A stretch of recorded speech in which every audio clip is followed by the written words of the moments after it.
আসসালামু আলাইকুম। নিত্য নতুনের মতন আরো একটি ব্লগ নিয়ে আপনাদের মাঝে হাজির হয়েছে। তো এই ব্লগটি হচ্ছে আম নিয়ে।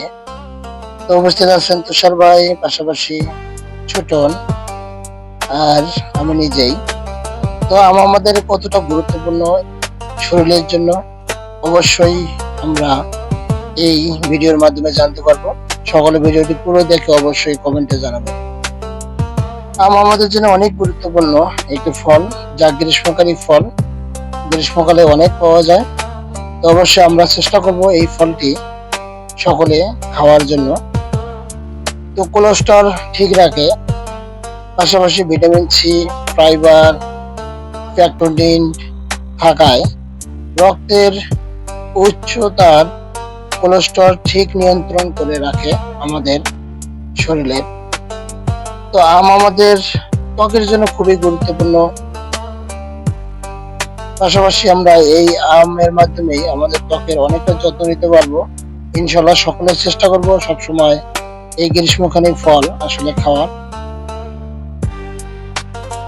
এই আমকে এই জন্য বলা হয় ভালোবাসার ফল, যা আমরা আমাদের প্রিয় মানুষগুলোকে তাদের শরীরের সবকিছু ঠিক রাখার জন্য ভালোবেসে তাদের জন্য একটি ফল নিয়ে যাব, তাকে উপহার দিয়ে খাওয়াইতে পারি। তো আমরা সকলেই জানি আমে ভিটামিন এ আছে। তো এর অভাবে রাতকানা রোগ হয়ে থাকে। তো এই আম খেলে ইনশাল্লাহ আমরা এই রাতকানা রোগের হাত থেকে বাঁচতে পারবো। তো এখন নিত্য নতুন দেখা যায় না, তারপরেও আমাদের জানা দরকার। পাশাপাশি হজম শক্তি বৃদ্ধি করে। আর গ্রীষ্মকালে আমাদের অনেকটা গরম লাগে, এর ফলে আমরা যখন আম খেয়ে থাকি ইনশাল্লাহ আমাদের শরীরকে একদম শীতল ঠান্ডা করে রাখবে। আর এক কাপ আমে আছে 100 ক্যালোরি। সেই হিসেবে যাদের ডায়াবেটিস আছে তাদের অবশ্যই খেতে না করতেছি না। তো এক কাপ আমে 100 ক্যালোরি থাকার কারণে যাদের ডায়াবেটিস আছে তারা একটি আমের অর্ধেকটা খেতে পারবে প্রতিনিয়ত। আর যারা আমাদের মধ্যে ইয়ং বয়সের, ডায়াবেটিসে কোনো সমস্যা নেই, তারা প্রতিনিয়ত 2-3টা করে খেতে পারবে। তো আমরা সকলে চেষ্টা করব এই গ্রীষ্মকালীন ফল খাওয়ার জন্য। পাশাপাশি আসলেই শরীরের জন্য অনেক গুরুত্বপূর্ণ এই ফল, আল্লাহর রহমতের একটি ফল।